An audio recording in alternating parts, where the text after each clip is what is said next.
The colony on Epsilon 7 was a shining example of what humanity could achieve when it worked together. It was not just another outpost in the vastness of space, but a thriving community full of hope and ambition. People from all over Earth had come to Epsilon 7 to start new lives, build homes, and create something lasting. Under the leadership of Governor Lucas Hale, the colony had grown rapidly.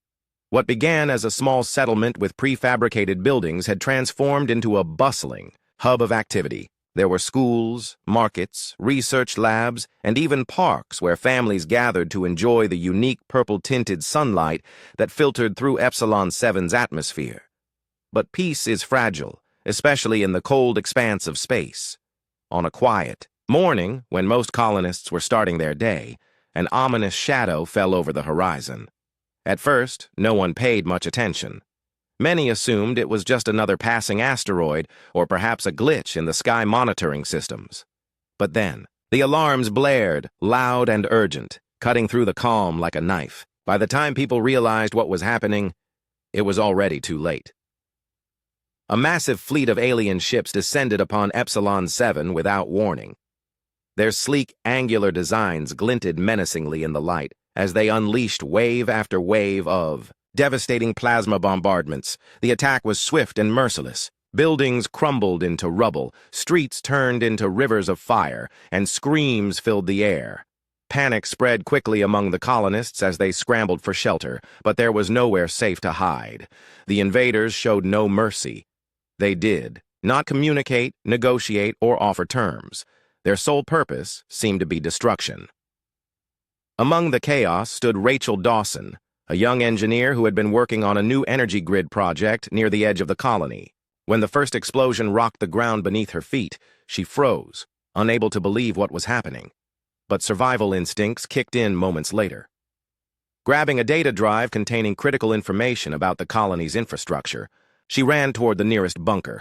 Not far away, Daniel Carter found himself facing a nightmare. Once a Marine, he had left behind his military career to become a farmer on Epsilon 7, seeking a simpler life.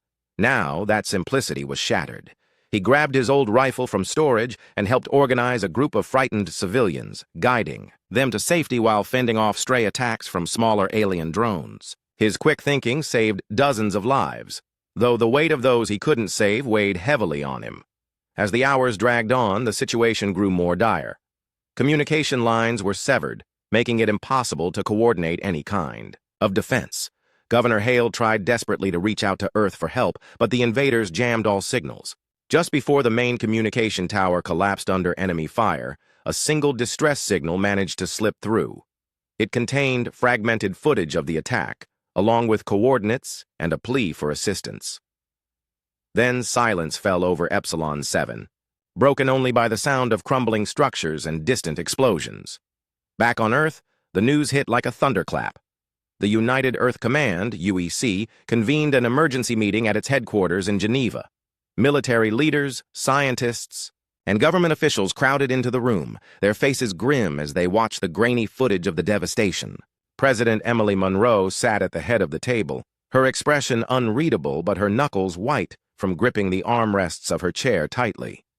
"This isn't just an attack," she said finally, breaking the tense silence.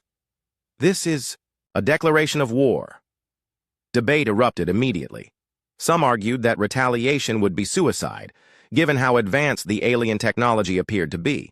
Others insisted that doing nothing would only invite further aggression. Admiral Nathan Brooks, a seasoned officer known for his bold strategies, slammed his fist on the table. "If we don't act now, every colony we've built will fall," he declared. "We can't let fear dictate our decisions." His words resonated with many in the room, but doubts lingered. Humanity had never faced such a formidable foe before. Meanwhile, Rachel and Daniel were plucked from the ruins of Epsilon 7 by rescue teams sent to investigate the distress signal. Both were physically unharmed but emotionally scarred. Rachel clutched the data drive tightly, knowing it might hold clues about the attacker's technology. Daniel, on the other hand, carried the burden of having seen too much death. Despite their exhaustion, they were whisked away to Earth, where they were debriefed by UEC officials. Their testimonies painted a horrifying picture of the attack and revealed details that shocked even the most hardened military analysts. Rachel explained how the alien weapons operated on frequencies unlike anything humans had encountered before. She speculated that studying these frequencies could provide insights into countering them. Daniel recounted the brutal efficiency of the invaders, describing how they targeted key areas to maximize damage. Together, their accounts gave humanity a glimpse into the mindset of its enemy, an enemy that viewed humanity as little more than pests to be exterminated. The decision was made to bring Rachel and Daniel into the fold. Rachel joined a team of engineers tasked with analyzing the data she had salvaged. Her expertise proved invaluable as they worked tirelessly to understand the alien tech. Daniel, meanwhile, found himself training fresh recruits for the inevitable fight ahead.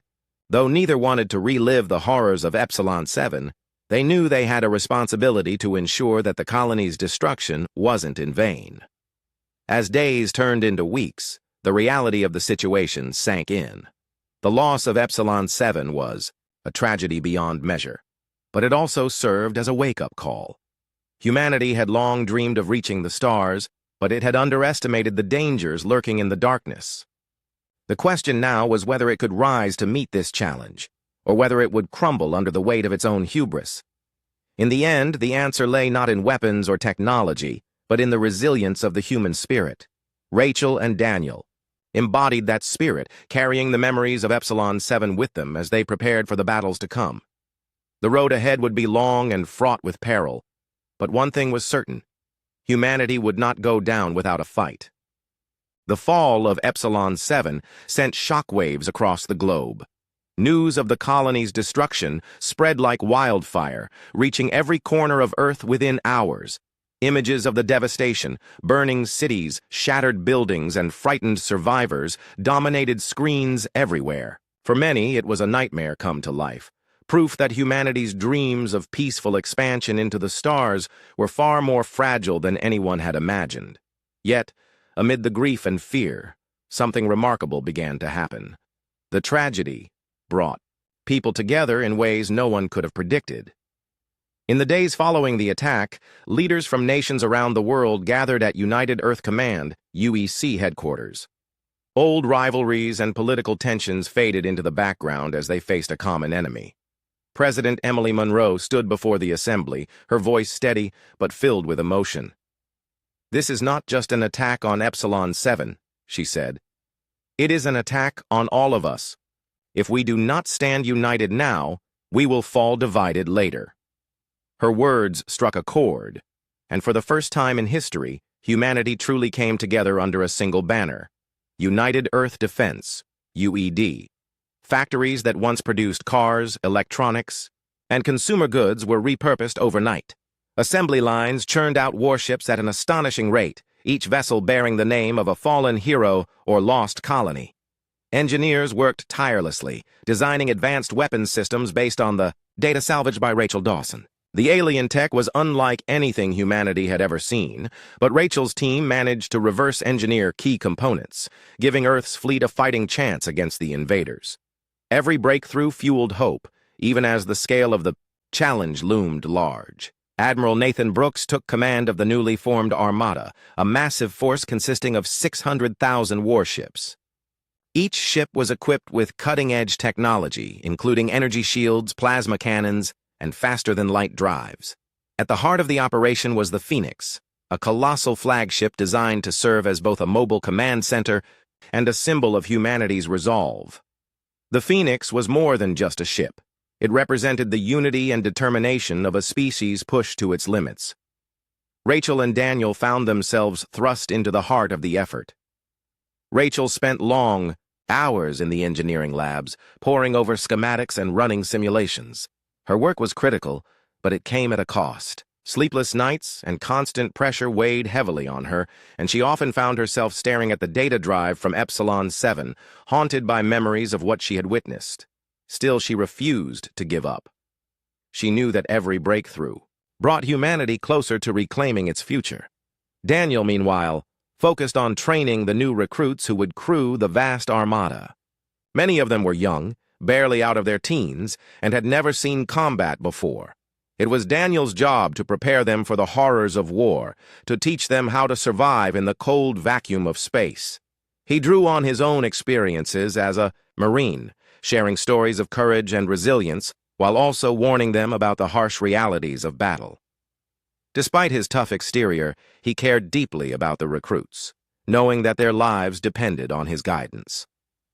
As the weeks turned into months, the enormity of the task ahead became clearer. Building an armada of this size was no small feat, and challenges arose at every turn. Resource shortages threatened to slow production, forcing governments to make difficult decisions about rationing and prioritization. Sabotage attempts by rogue elements within Earth's own population added to the tension, reminding everyone that not everyone supported the war effort. Yet despite these obstacles, progress continued. Humanity's ingenuity and determination shone through, proving that even in the darkest times, people could find a way to move forward. President Monroe played a crucial role in maintaining morale. She traveled across the globe, visiting factories, research facilities, and military bases to thank those contributing to the war effort. Her speeches were simple, yet powerful, focusing on themes of unity, sacrifice, and hope.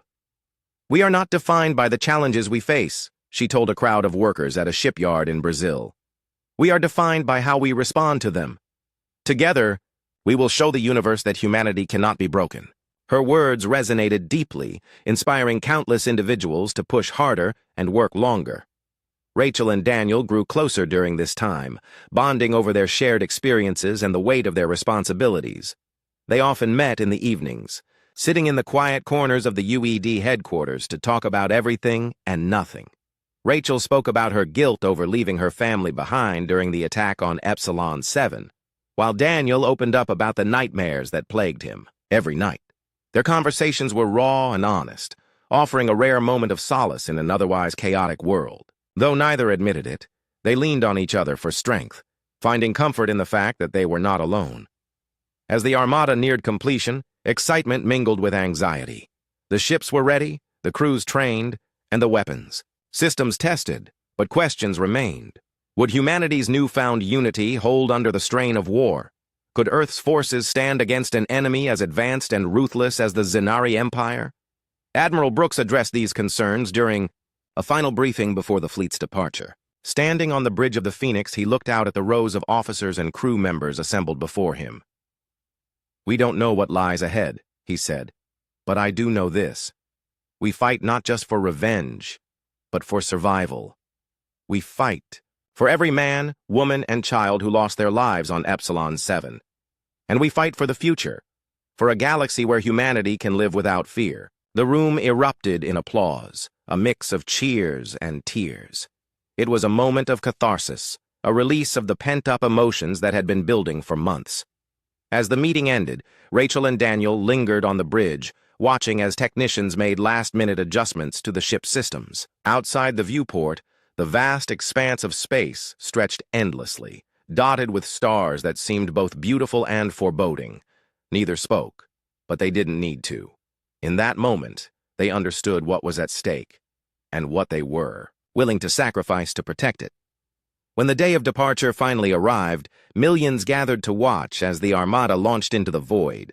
The sight was awe-inspiring, row after row of gleaming warships rising into the sky, their engines blazing like miniature suns. For the first time in history, humanity was taking the fight to the stars. The journey ahead would be long and perilous, but no one doubted the importance of the mission. This was more than just a war, it was a statement. A declaration that humanity would not be erased, that it would rise from the ashes of Epsilon 7 stronger and more united than ever before. As the fleet disappeared into the distance, Rachel and Daniel stood side by side, their eyes fixed on the horizon. They knew the road ahead would be fraught with danger, but they also knew they were ready. Together, they had carried the weight of Epsilon 7's loss, turning pain into purpose.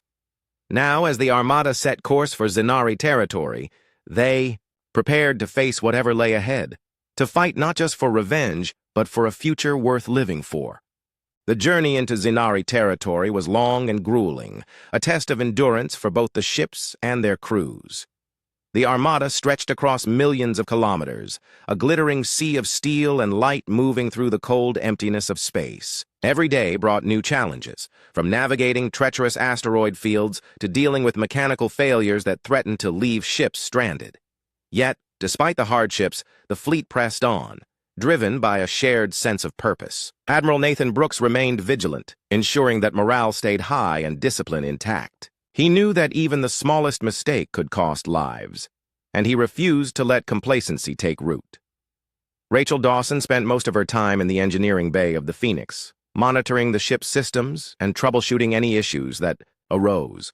Her work was critical, as the massive flagship served as the nerve center for the entire fleet. She often worked late into the night, surrounded by glowing screens and the hum of machinery. Though exhaustion weighed heavily on her, she found solace in the rhythm of her tasks. Each problem solved was a small victory, a reminder that humanity was capable of overcoming even the greatest odds. Still, there were moments when doubt crept in.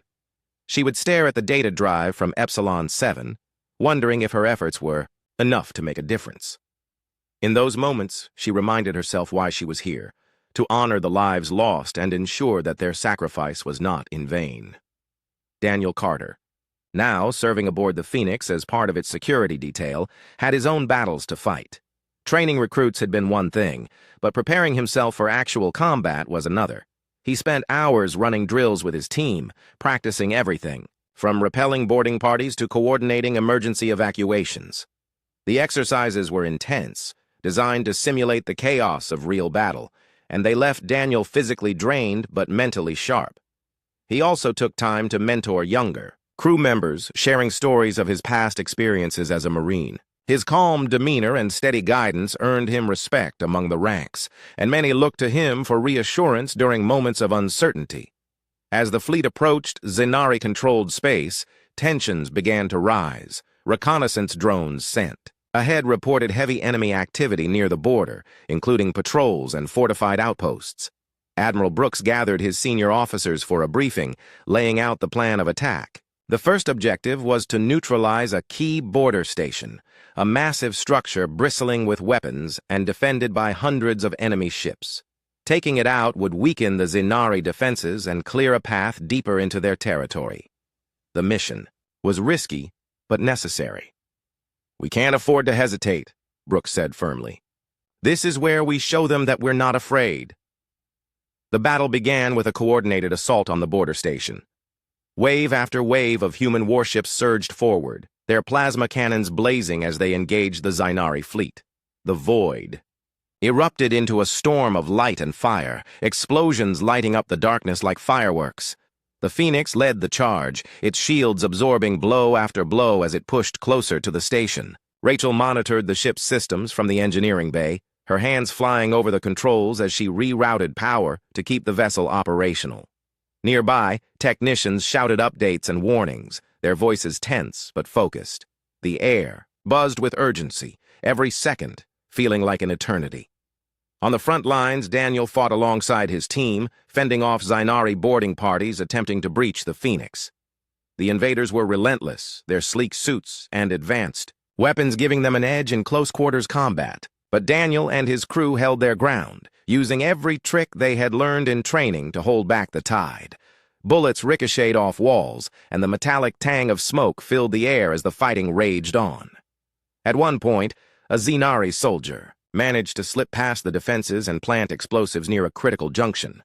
Daniel spotted him just in time, tackling the intruder to the ground and disarming the device before it could detonate. His quick thinking saved countless lives, though the adrenaline rush left him shaken.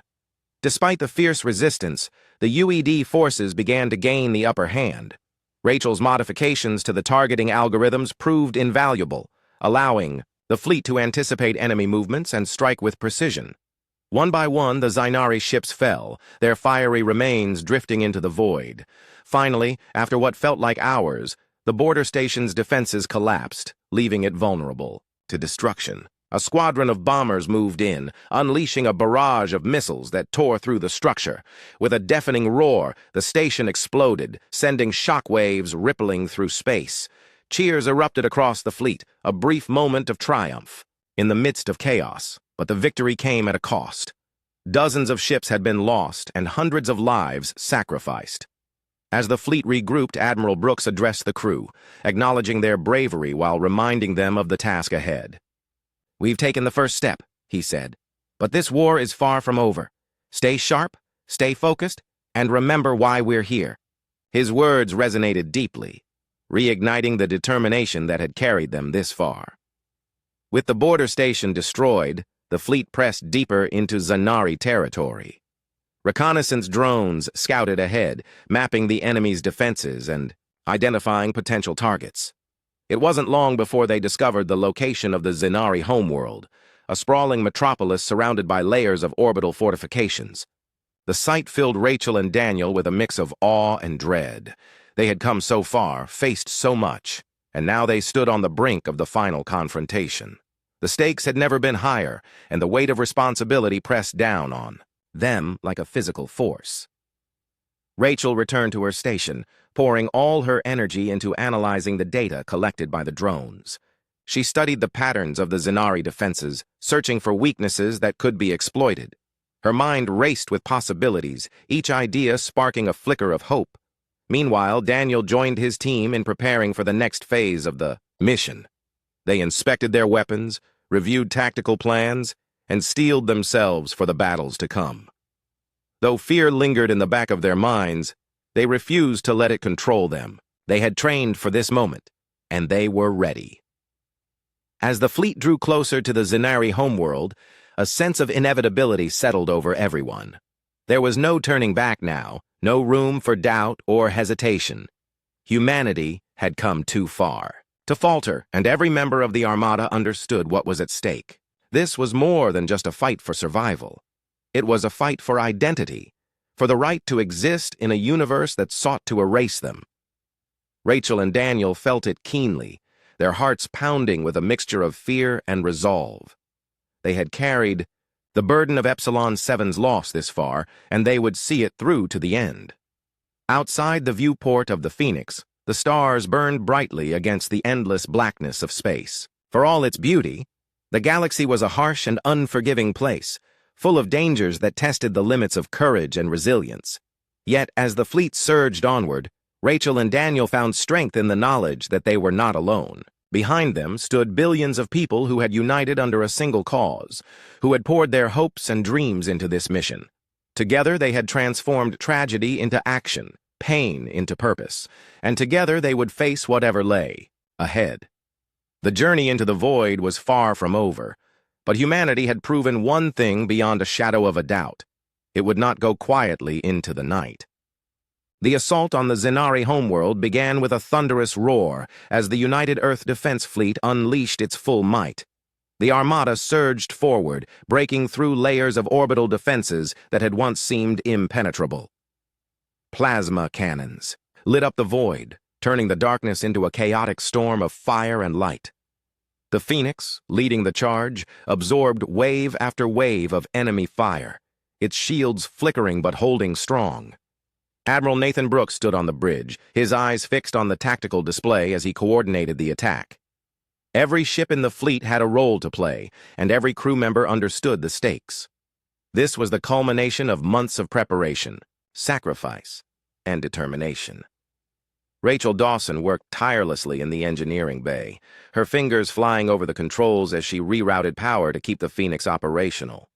The flagship was taking heavy damage, and alarms blared constantly, warning of failing systems and breaches in the hull. But Rachel refused to let panic take hold. She focused on one problem at a time, patching leaks, stabilizing reactors, and ensuring that the ship's weapons remained online. Sweat dripped down her face, and her hands trembled from exhaustion, but she pushed through the fatigue. Each fix, no matter how small, brought them closer to victory.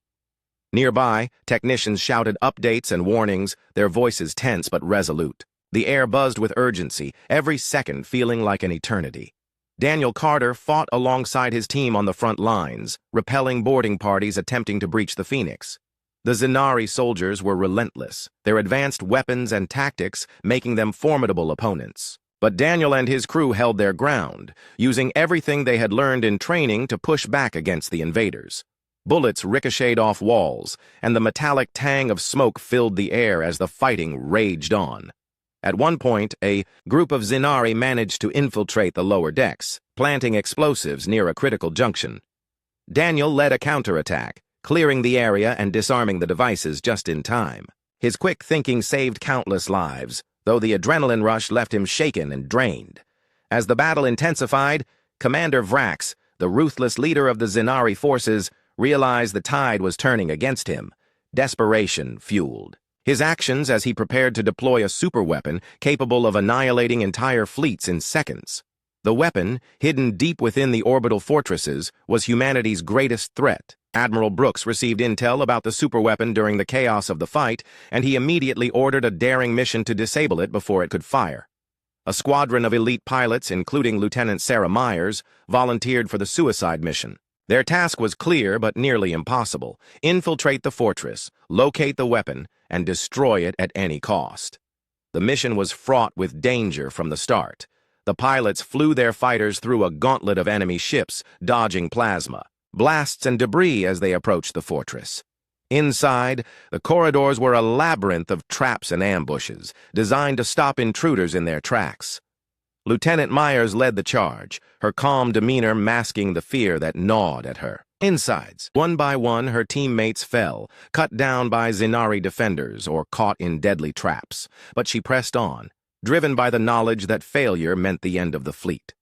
Finally, she reached the chamber housing the superweapon, its massive frame humming with energy. With seconds to spare, she planted explosives and retreated, narrowly escaping as the weapon detonated in a blinding explosion.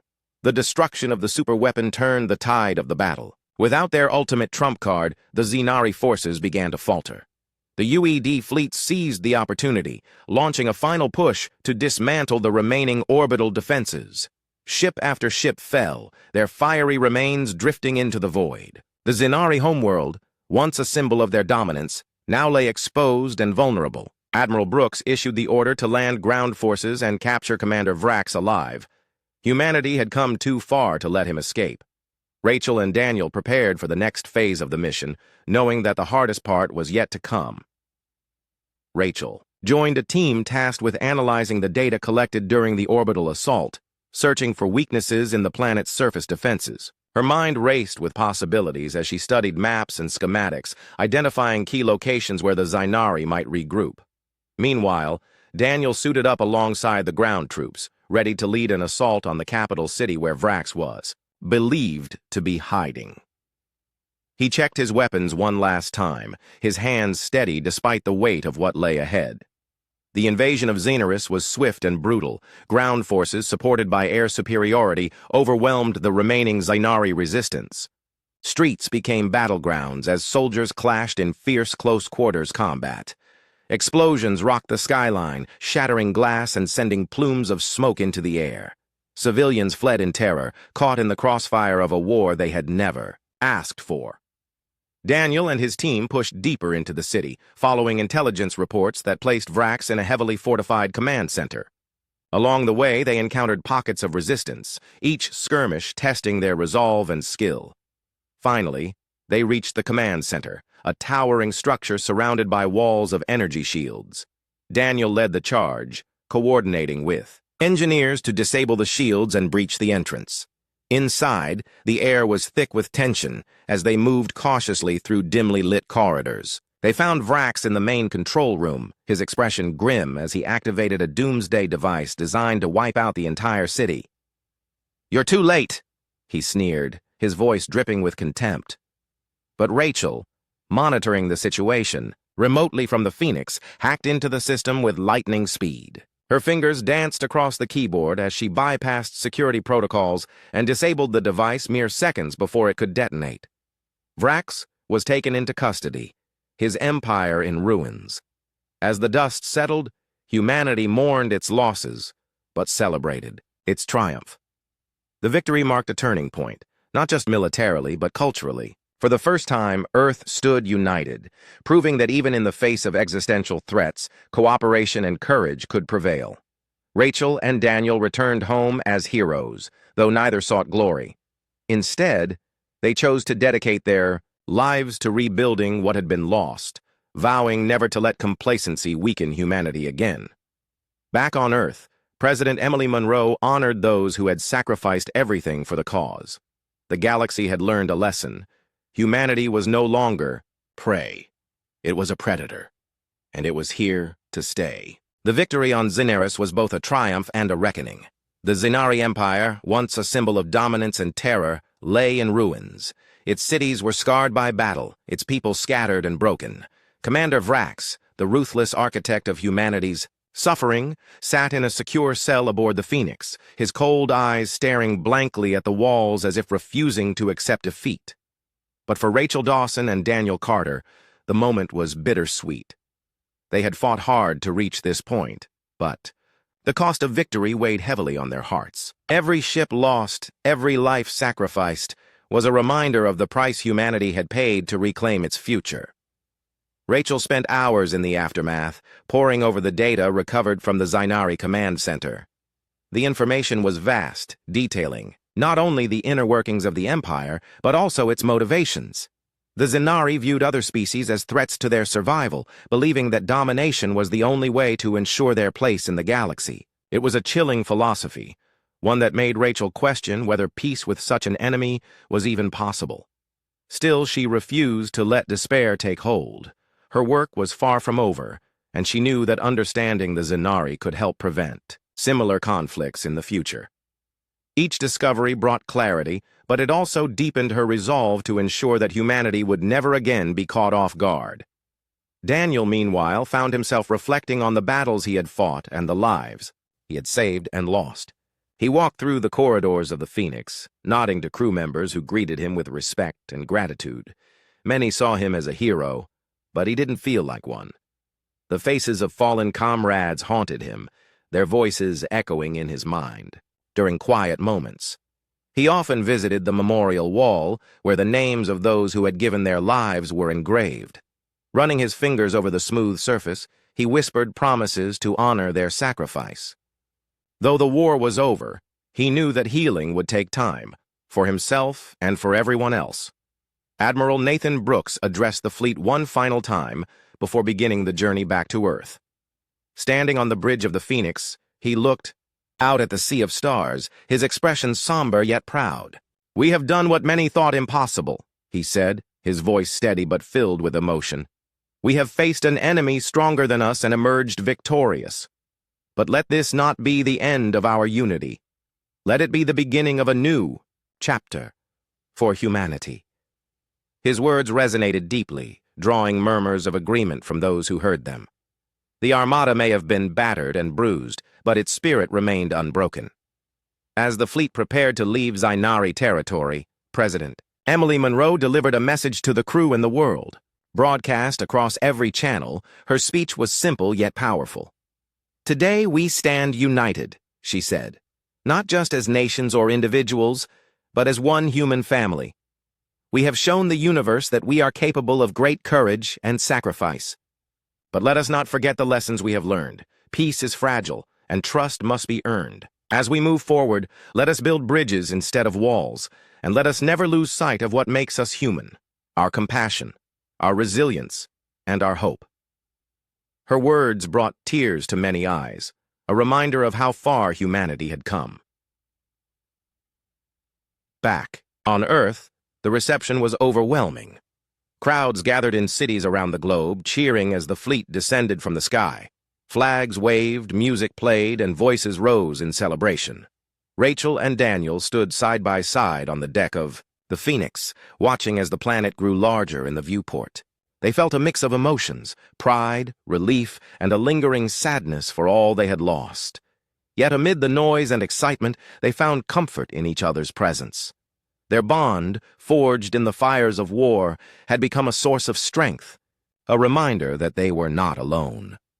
Rachel and Daniel were honored at a grand ceremony in Geneva, where leaders from across the world gathered to celebrate their contributions.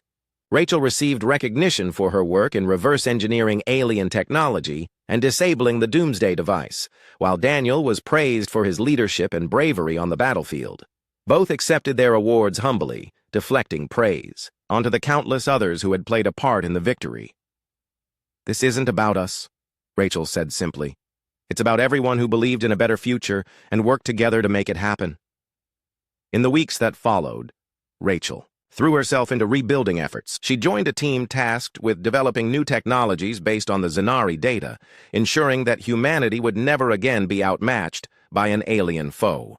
Her days were long and demanding, but she found purpose in her work. Each breakthrough brought hope, a sign that humanity could rise above its past and forge a brighter path. Daniel, too, dedicated himself to helping others heal. He traveled to communities affected by the war, sharing stories of resilience and encouraging people to look toward the future. His calm demeanor and unwavering optimism inspired many, proving that even in the darkest times, light could shine through. The galaxy itself began to change. News of humanity's victory spread quickly, drawing attention from other species who had previously dismissed Earth as insignificant. Diplomatic envoys arrived, seeking alliances and partnerships. For the first time, humanity was seen not as a minor player, but as a force to be reckoned with. President Monroe welcomed these overtures, emphasizing the importance of cooperation and mutual respect. "We cannot face the challenges of the universe alone," she said. "Together, we can achieve greatness." Rachel and Daniel continued to play key roles in shaping humanity's future. Rachel's innovations paved the way for advancements in energy production, medicine, and space exploration, while Daniel's efforts helped foster understanding between humans and other species. Though they no longer served on the front lines, their influence was felt throughout the galaxy. Together, they embodied the spirit of humanity, a spirit defined not by fear or aggression, but by hope and determination. As years passed, the scars of war began to fade, replaced by memories of triumph and unity. The loss of Epsilon 7 was never forgotten, but it became a symbol of resilience rather than defeat. Humanity had proven that it could endure, adapt, and grow stronger in the face of adversity. The road ahead would still be fraught with challenges, but the lessons learned ensured that humanity would approach them with wisdom and courage. Rachel and Daniel often returned to the memorial wall, now located in a grand hall dedicated to those who had fought and died for Earth's survival. They stood in silence, remembering the sacrifices that had made their victory possible. Though they had started as strangers thrust into extraordinary circumstances, they had become something more, a testament to the power of unity and shared purpose. As they gazed at the engraved names, they felt a sense of peace, knowing that they had honored the past while building a foundation for the future. The stars burned brightly in the night sky, a reminder of the vastness of the universe and the infinite possibilities it held. Humanity had taken its first steps into the cosmos, facing unimaginable dangers and emerging stronger for it. The journey was far from over, but one thing was certain: humanity would continue to explore, to learn, and to grow. And it would do so not as conquerors, but as stewards of a brighter tomorrow. End of Part 5.